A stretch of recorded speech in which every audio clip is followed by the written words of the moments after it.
आपके जो पति हैं, क्या घटना हुई थी ये? मेरे पति जी ने अच्छे एक साल पहले कैसे बोलिए? कोर्ट मैरिज की थी किससे? आरती से।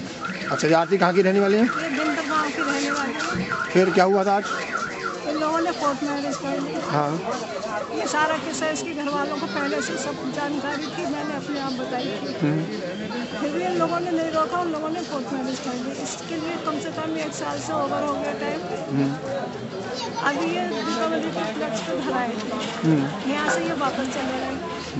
कुछ इसके गांव के भी लोग मिलने आए थे इससे, मिलके वो लोग वापस चले गए। उसके बाद में ये यहाँ से चले गए, तो ये कहीं पास गांव मतलब रिश्तेदारी में चले गए, वहाँ से आज ये वापस हो रहे थे।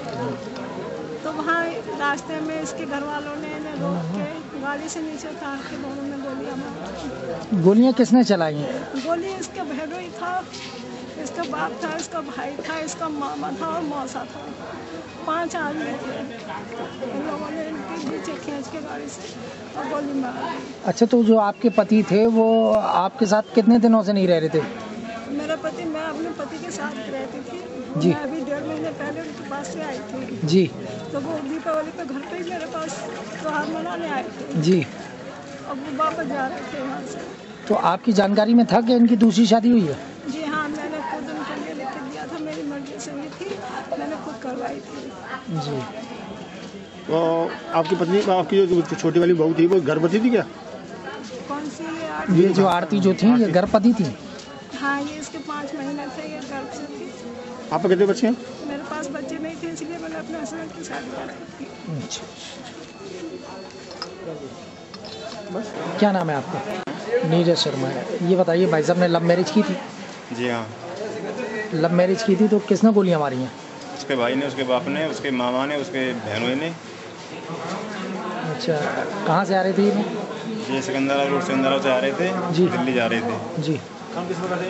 दिल्ली LIC काम करते हैं। तो उनकी जो पत्नी थी वो गर्भवती थी क्या? जी हाँ। कितने महीने से गर्भ था उनको? 5 महीने का। अच्छा, उनकी मौत हो गई मौके पर? जी हाँ। इनके गोली कहाँ लगी? सिर में लगी है, टांग में लगी है, बाह में लगी है। मेरा नाम पारस चौहान राहुल। राहुल, क्या हुआ था? पूरी बात देखा आपने? कल मैं क्या कहते हैं सिकंदर हाउस से अलीगढ़ आ रहा था, तो अकराबाद क्रॉस करते ही कुछ लोग बाइक से आए और ड्राइवर को क्या कहते हैं तमंचा दिखा के बस रुकवाई। बस रुकवाने के बाद क्या कहते हैं वो गाड़ी के अंदर आने के बाद उनने लेडीज जेंट्स दोनों को उतारने के बाद गोली मारी, और गोली मारने के बाद वो व्यक्ति भाग गए। उसके बाद डर की वजह से बस वाला ड्राइवर गाड़ी लेके अलीगढ़ की तरफ उसने चलने की कोशिश करी, और वो लड़की मदद के लिए वहीं चिल्लाती रही और किसी ने उसकी मदद नहीं करी। और ये सब क्या कहते हैं घटना, सभी लोग डर गए थे क्या? सभी लोग डर गए थे। गाड़ी का क्या कहते हैं ड्राइवर भी डर गया था, और उसने गाड़ी वहाँ से जिसमें बस में हम बैठे हुए थे वो भगा दी। तो कितने लोग थे उस समय बस में? उसमें करीबन 30-40 लोग थे। तो कैसे लोग थे वो? क्या हाथ में लग रहा था उनके में? जो क्या कहते हैं आए थे लोग, उनके हाथ में तमंचे लग रहे थे, और कुछ और भी वेपन हो तो उसकी कह नहीं सकते। तो आपको डर लग गया था ज़्यादा? जी, मुझे भी डर लग गया था, क्यों क्या कहते हैं उनके हाथ में वेपन थे, इस वजह से मैं शांति से चुपचाप बैठा रहा।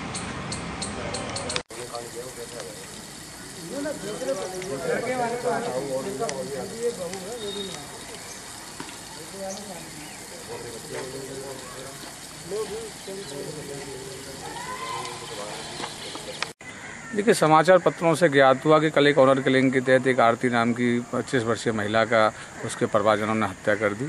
उसका पति गंभीर रूप से घायल है, और जो महिला का आज पोस्टमार्टम पुलिस के द्वारा कराया जा चुका है।